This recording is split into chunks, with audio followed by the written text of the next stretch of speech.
In front of her friends, my wife nicknamed me her practicing husband. So I showed her what a practice divorce looks like. Hey, Reddit, this happened last month, and I'm still trying to figure it all out. I thought I'd share it here since I really need to get it off my chest. And maybe some of you have been through something like this. I've been married to Haley, 29, for 3 years now. And until last month, I felt things were going well between us. We had problems like every marriage, but they weren't big ones. That's what I thought, at least. Quick background.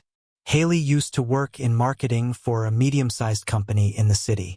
She made good money and had her own thing going, but about a year after we got married, she started talking about how stressful her job was and how she wanted to look for other jobs. I urged her to go ahead and quit if she wanted to figure out what she really wanted to do. I make really excellent money. It seemed like the perfect thing for a supportive husband to do, right? That's not right, but I'm getting ahead of myself. Haley decides she wants to have supper with her buddies last Friday night. This isn't out of the ordinary. She does this once a month, maybe. Most of the time it's Bella, Jessica, and sometimes this other girl whose name I can never remember. They hang out, eat too much, and talk about what women talk about when males aren't around. I don't mind these dinners at all. Haley looks thrilled when her friends come around, and I like to cook anyhow. It also provides me a reason to make my famous sauce for spaghetti. When I say famous, I mean that I put a jar of Rouse in a skillet and add more garlic and red pepper flakes. But it tastes wonderful and everyone usually says nice things about it, so whatever. Around 6:30, the females got there. I spent nearly an hour in the kitchen getting everything ready. I can hear them getting louder and more animated in the dining room the whole time. They were talking about some issue with one of Bella's other pals when I brought everything out. There was something about this girl going out with her friend's ex or whatever. I wasn't really paying attention because, to be honest, that kind of high school doesn't interest me. I put everything down, asked if they needed anything else, and then went back to the kitchen to clean up and give them some room. Haley always tells me that her friends like that I'm not always attempting to join in on their talks. So I'm in the kitchen filling the dishwasher and cleaning down the counters when I hear them chatting about relationships. That's not strange either. That's around 80% of what they talk about. But when I hear my name, I kind of pay attention without trying to. That's when I first heard it. This is clear as day. Haley said, "Honestly, girls, Anani's just my practice husband until I find someone better." I couldn't move. I stopped moving fully while holding a soiled dish. For a moment, I thought I could have misheard or taken something out of context.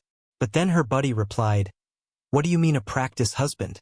She then told her pals that I'm good for now because I pay all her expenses and do the cooking, but she's not going to stay with me long. She says I'm good for practice but not for a long-term husband. The difficulty is that she can't truly leave me yet because I pay for everything. They all start laughing like it's the funniest thing they've ever seen. I'm standing in my own kitchen with dirty dishes in my hands, wondering if I really heard what I thought I heard. What she said wasn't even the worst part. It was the way she said it, like that was something everyone already knew and accepted as true. She wasn't telling a secret or asking for help.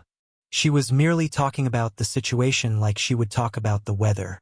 I carefully put the plate down and stood there for what seemed like 2 whole minutes, trying to figure out what I had just heard. My wife of 3 years, the lady I've been supporting financially for the past 2 years. The individual I make dinner for every night and whose pals I've had over to my house. She just informed those people that I'm like a training wheel for her until she's ready for the real deal. I thought about going in there and confronting her right then and there. I thought about asking her to explain what she meant by practice husband. But something stopped me. Could have been shock. Maybe it was the fact that I knew that if I made a scene, her pals would never tell me what they actually thought about anything again. But to be honest, I wasn't thinking. I was just sitting there, feeling dumb. How long had she been thinking this way? How long had her pals known? Did I really think our marriage was real? I waited approximately an hour after they went. I thought I'd wait till she had time to clean up and get relaxed before I brought it up. I didn't want to look like I had been up there scheming or anything. But to be honest, that's exactly what I was doing. She was putting the last few glasses in the dishwasher when I finally got downstairs. She looked cheerful and comfortable, like she typically did after spending time with her pals. I asked her directly what she meant by saying I was practicing. At first, she acted like she didn't know what I was talking about.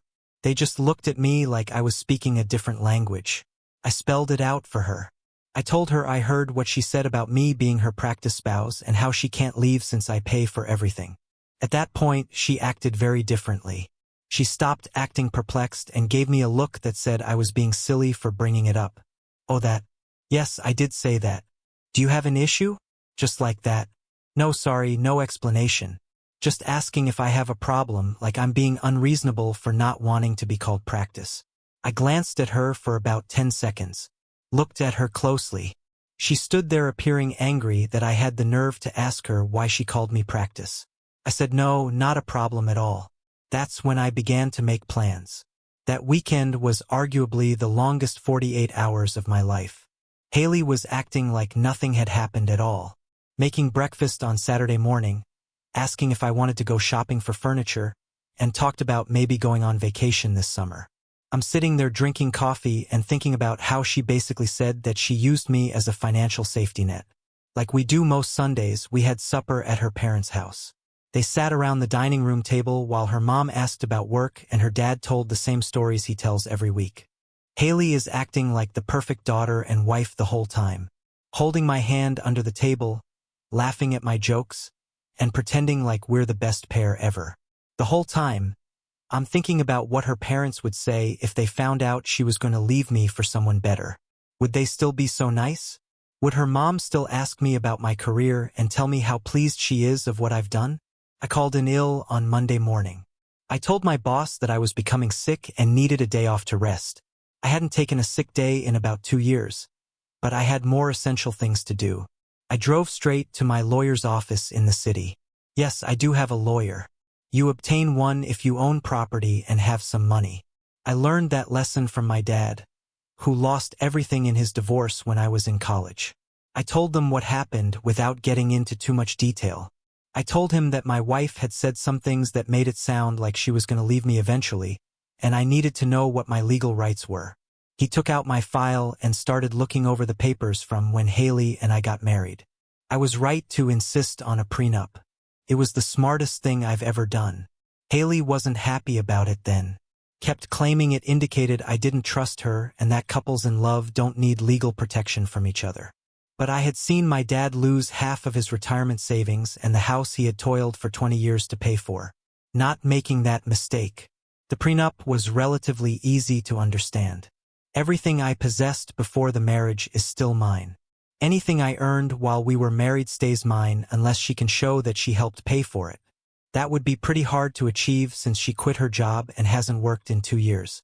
The house, the bank accounts, and even the automobile she drives are all in my name. My lawyer told me that since my name is the first one on all of our accounts, I could shift money around as long as I didn't do anything that would look like I was trying to get back at someone in court. The important thing was to be smart, not emotional. It took us approximately an hour to go over everything. Bank accounts, credit cards, insurance plans, and even memberships to streaming services that aren't worth it. It's amazing how much money gets mixed up when you're married. A lot of people don't know how hard it is to break up with someone you've been with for years. It was crazy to realize how much power I really had. All of the credit cards were in my name, and she was an approved user. I was in charge of all the accounts that paid for all my utilities, subscriptions, and automatic payments. She had been living off of my money for so long that she didn't have any money of her own anymore. I began to make modifications that afternoon. Nothing big that would give her a hint, just little changes that would give me greater power when the time came. I took money out of our joint checking account and put it into my own savings account. Not all of it, but enough to make a difference.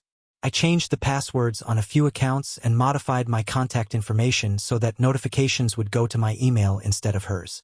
I maintained acting normal for the remainder of the week as I got ready in secret. Haley didn't notice anything different because she never paid attention to how much money we had. She just used her cards and thought money would always be there. Never asked about how much money they had, how much they spent, or where the money came from. The next day, I had my lawyer write up the divorce paperwork. It took approximately an hour to read through everything and make sure the wording was right. I signed everything on Thursday.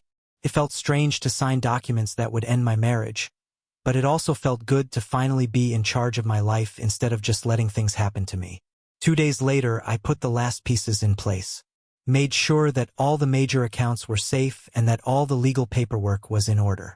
Everything has to be timed just right to have the biggest effect while yet following the law. Haley does this every Saturday. She had breakfast with Bella and her other pals at this fancy eatery in the city. They do it every week now. They lounge about for hours eating eggs that cost too much and snapping pictures of their food. After that, they usually go shopping. This Saturday was going to be different. It was like every other Saturday morning for the past year. Around 10:30, she came downstairs looking like she was preparing for a picture shoot for a magazine. She took her keys off the counter and kissed me goodbye quickly.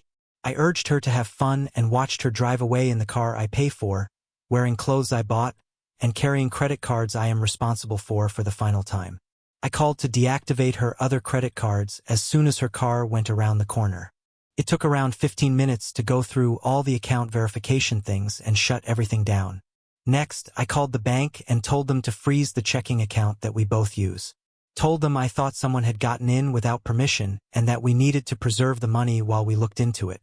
Again, that's technically correct. I was sure that she didn't have permission to get in. Took around 30 minutes for the whole thing to happen. 30 minutes to cut off the money flow that had been paying for her way of life for the last 2 years. The remainder of the morning was spent packing up boxes in the living room and going through all the divorce papers. Prepared a tidy little list of everything she needed to know about obtaining her own house, getting her own insurance, and managing her own money. You know, all the grown-up things she had been putting off while I took care of everything. My phone started vibrating at about 1:30. Haley texted me first to say that her card was refused and that I should call the bank. I didn't pay attention to it. At 1:45, she got another text claiming her card wasn't working, and she felt embarrassed in front of the girls. It was still ignored. At 2:15, she was sending me messages in all caps telling me to answer my phone. She was already starting to show signs of despair, and she had only been coping with this for about an hour. Then she began to call. Let it go to voicemail right away. In the next 20 minutes, she called 6 more times. Each voicemail got more and more furious and hostile. The funniest thing was when Bella texted me to report that my wife was going crazy at brunch because her cards weren't working. She really did use the laughing emoji. The same girl who had been laughing at me for being practiced was now watching Haley's life fall apart in real time. I sent a text back asking if everything was okay. Acted like I had no idea what was going on. Bella added that Haley was saying there was a problem with the bank and she couldn't buy anything. Are there really difficulties with the bank? That's strange. Haley's phone conversation ended after that. I thought she might have gotten money from a friend or came home to talk to me directly. I was betting on option 2 because I know her well. I was correct. I heard her car arrive into the driveway half an hour later than I thought it would. I could hear her car door slam from inside the house. Not the soft close she typically performed. Someone who had a really rough afternoon slammed this in anger. About 10 seconds later, the front door opened, and she came in looking like she was going to set the house on fire. She was yelling before she even saw me. She was yelling about how her cards were denied in front of everyone, and how Bella had to pay for her lunch and how bad that made her feel. How she had to tell her friends why she couldn't go shopping. Why didn't I answer my phone when she needed help? The bank must have made a mistake. I was sitting on the couch with the divorce papers on my lap and boxes next to me. I just sat there, calm as could be, as she talked about how bad her afternoon had been. I informed her quite calmly, yeah, I canceled the cards because she doesn't need them anymore. When she eventually stopped shrieking long enough to catch her breath, that's when she really lost it. Started asking me why I would do it. What was wrong with me? How might I make her feel bad in front of her friends? It felt like I was the terrible guy for not wanting to pay for her way of life anymore. But then she saw the boxes and papers. She went from being angry to being perplexed really quickly. I gave her the divorce papers and told her that this was her graduation from practicing marriage. She inquired what all of this was. The look on her face when she figured out what was going on was probably worth every dime I had spent on her in the last 3 years. She was in shock, then terror, and then she tried to go back and act like none of this was her fault. She tried everything she could think of. She said at first that it was all a joke and that I was exaggerating. Then she stated she was sorry and promised she didn't mean what she said. Then she got mad again and tried to blame me for not getting her joke. But the harm was done. I knew exactly what she thought of me and our marriage. She had shown me how much she respected the life I had given her. And now she was seeing what life is like without that help. While she's going through her emotional ups and downs, I'm simply sitting there watching her realize that her cozy little arrangement was crumbling apart. That the man she had been calling Practice had just practiced his way out of her life. And the greatest part was that her pals got to see the whole event, from the beginning to the end, when her cards were denied and she had to come up with explanations. The same friends who had been making fun of her for having a practicing spouse were now seeing what happens when practice time is over. I told her to pay her rent by the same date I would tell any other tenant who wasn't paying. You have 2 hours to pack stuff and leave. After that, her things would be on the curb, and she would have to deal with this from a different location. That's when she sought to use the law. She started to protest that she couldn't just be kicked out because it was her house too. She lived here. She had rights. I couldn't just kick her out onto the street. I took out my phone and showed her the prenup she had signed 3 years before. Tell her to read paragraph 2 of section 4. The section that made it obvious that the house was still my own, no matter how long we were married. The best part of this whole process was definitely watching her read that prenup. You could watch her expression shift as she realized how bad things were for her. She had given up her right to the house, the cars, the savings accounts, and pretty much everything else. And she did it voluntarily because she felt she was just going along with my concern about preserving my assets. She tried to say that she didn't know what she was signing back then, that I had pushed her into it or lied to her about what it meant, but we both knew that wasn't true. My lawyer had gone over everything in great detail. She had her own lawyer look it over, and she signed it because she was sure she could keep me under her control. She started crying when she realized what the law really was. She cried real tears, not the phony ones she used to get what she wanted. She said she didn't have someplace to go because all of her pals lived with roommates or in small apartments. How was she meant to locate a place to live without a job or money? I told her she should have considered about that before she called me Practice. The clock was ticking. From a logistics point of view, what happened next was very spectacular. She went into full crisis mode as soon as she realized I wasn't giving up. She started calling friends to see who could help her move or let her stay with them for a few days. Ran upstairs and started stuffing clothes into suitcases as if her life depended on it. It was hilarious to hear her talk on the phone. She couldn't tell people the true reason she was getting divorced, so she had to make up a tale about how we couldn't agree on anything. Some of her friends tried to help, but you could sense they were bewildered about why this was occurring so quickly. Then she came down with 2 suitcases and a lot of miscellaneous boxes. She looked about the home like she was seeing it for the first time. She had been living in this place for 3 years, treating it like her own hotel, but it was never going to be hers. She made one last, desperate attempt to sway my mind.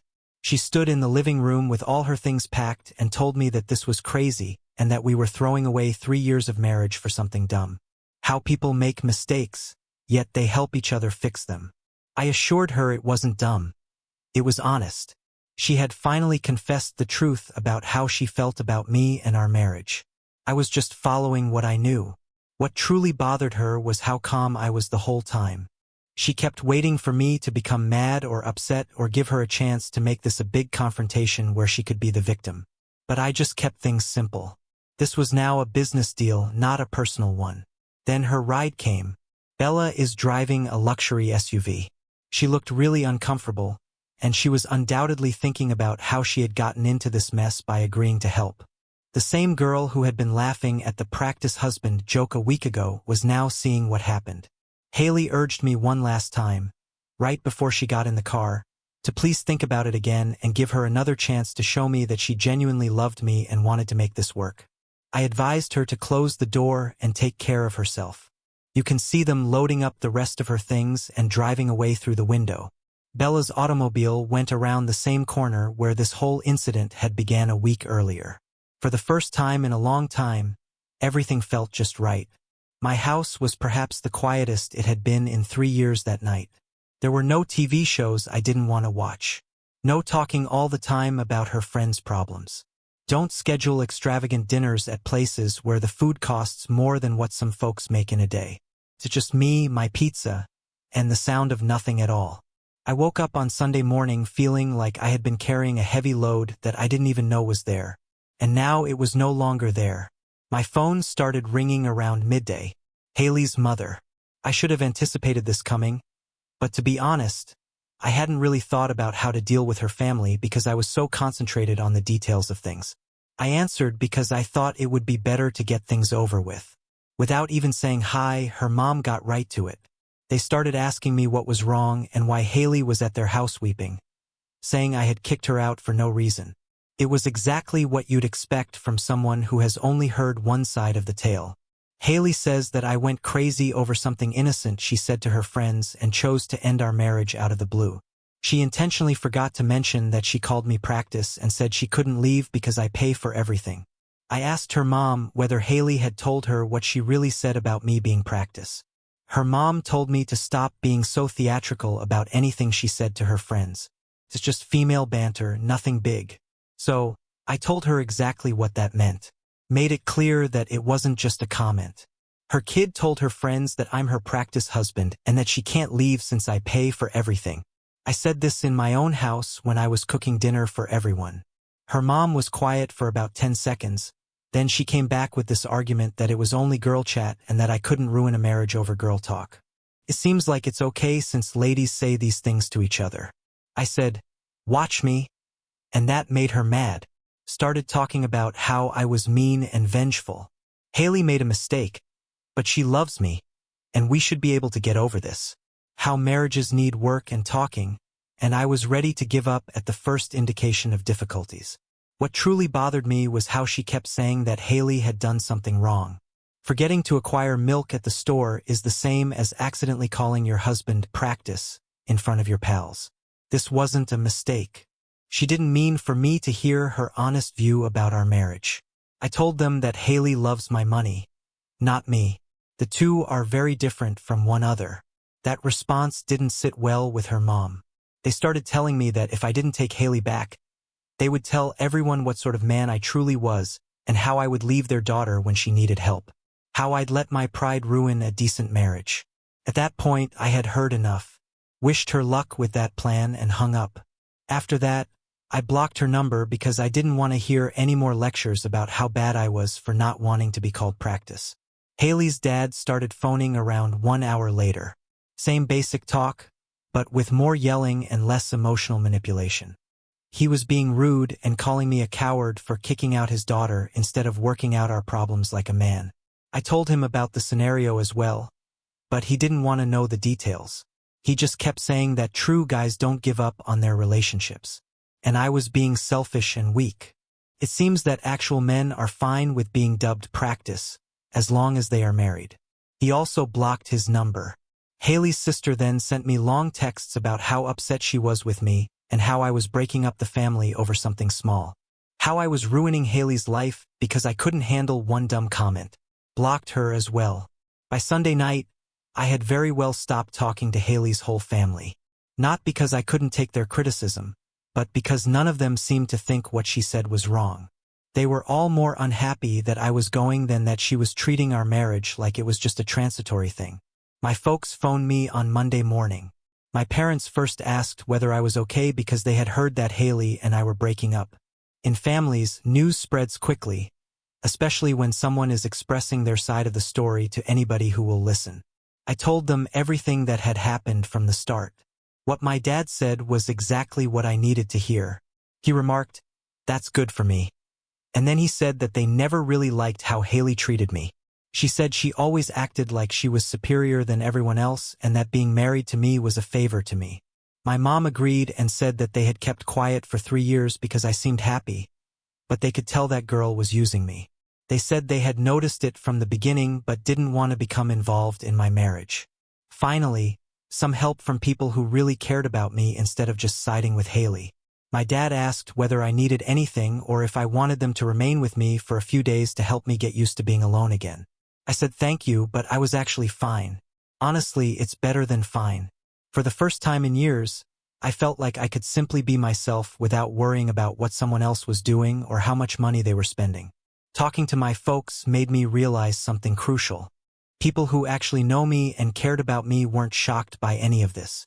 They had seen Haley take advantage of me for years, but they didn't say anything unless I begged them to.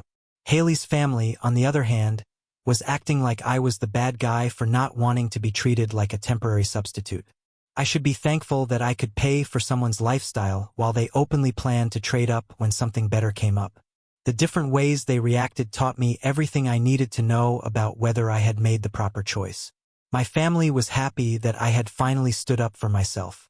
Her family was angry that their source of income had run out. The next day, I altered my relationship status on social media and added new emergency contacts at work. They were small things, but they seemed big, like I was taking back my life instead of just sharing it with someone who didn't want to be there. The dust had mostly settled by the end of the week. Haley's family had ceased attempting to get in touch with me, possibly because they knew I wasn't going to change my mind. My family was checking in on me often, but they also gave me space to deal with things on my own schedule. The house seemed very different. It wasn't empty. It was serene, and I could finally relax without worrying that someone was criticizing my choices or planning their escape behind my back. I was beginning to recall how it felt to be myself instead of trying to be whatever version of myself someone else wanted me to be. Bella sent me a text after that. "Hey there, Anthony. Hope everything is going well. Can we have a talk? I don't understand what occurred between you and Haley. Tell me everything." The nerve was unbelievable.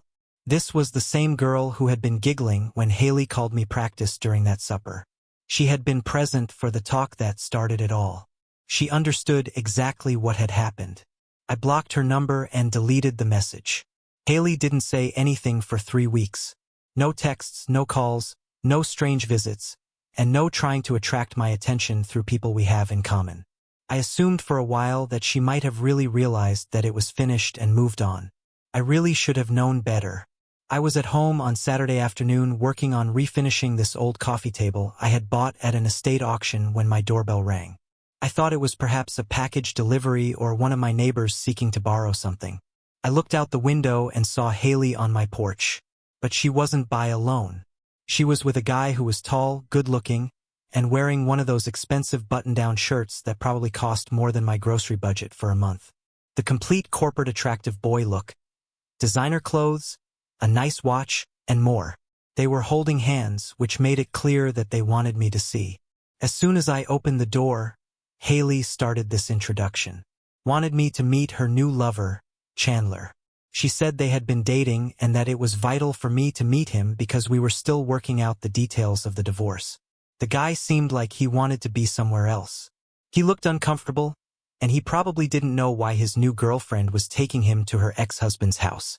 But Haley was putting on this entire show, pretending to be joyful and like everything was great in her new life.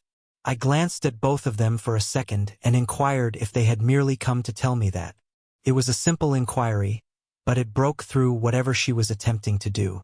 Chandler stared at Haley right away as if he didn't know what was going on. She started to become upset and said she wanted me to know that she was fine without me and had met someone who really cared about her. I told them it was fine and asked if they wanted anything else or if I could go back to my Saturday. Just completely honest about everything. That's when Chandler said something. Haley told him they were only going by to pick up something she had forgotten. So he asked her what this was truly about. She lied to convince him to go with her.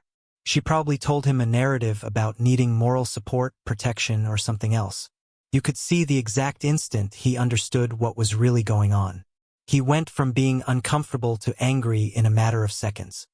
He started to ask her whether she had brought him here to make her ex-husband jealous and if she was serious right now. Haley wanted to take it back, but it was too late. This guy had figured out that she was using him as a prop in whatever drama she was trying to make. He let go of her hand, stepped aside, and said he wasn't going to do it. He told her she could find her own way home and then walked back to his car. He just left her standing there on my porch, looking dumb, while he drove away. Took about 3 minutes from beginning to end. Her great plan to make me envious had utterly failed, and now she was stuck at my house with no ride and no backup plan.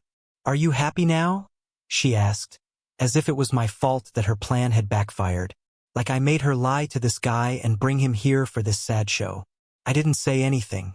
I just stood there and waited to see what she would do next. That's when she did the most crazy thing I've ever seen. She looked me in the eyes and said, "Okay, fine. I'm single now.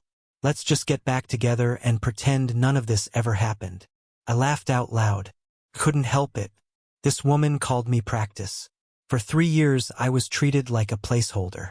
Brought another guy over to my house to make me envious. Now she wants to get back together because her rebound had left her at my door. The nerve was amazing. She actually felt I had been sitting around waiting for her to come back and that I was just passing time until she was ready to try again with our marriage. I should be thankful that she was willing to take her Practice spouse back now that her goal to get a better one had failed. I laughed all the way to the door when I closed it in her face. She yelled through the door that I was making a mistake and that we belonged together and all that other desperate crap. Kept banging on the door and rang the doorbell like a lunatic. I put on my headphones and went back to working at the coffee table. She finally gave up and went home. I saw her call someone for a ride through the window. She probably had to explain to the person who picked her up why she was stuck at her ex-husband's house with no way to get home. It was all very sad. It was almost heartbreaking. That was 2 months ago. Haven't heard from her since then. I did hear from a friend of ours that she's back living with her parents and working at a store, though. It seems that the whole influencer lifestyle doesn't work as well when you have to pay for it yourself. I got promoted again last month, and now I'm thinking about acquiring a puppy. You might take some cooking classes to learn how to make something better than jar sauce pasta. You could also go somewhere you really want to go instead of just where it appears good on social media. It's funny how things turned out. She stated I was just Practice before she found someone better. Turns out I was also practiced. Get ready to be the kind of man who won't let people treat him like a backup plan. She practiced being bad at marriage, and I practiced not paying attention to red indicators. We are both trying to be single right now, but I'm more better at it than she is. I guess practice truly does make perfect.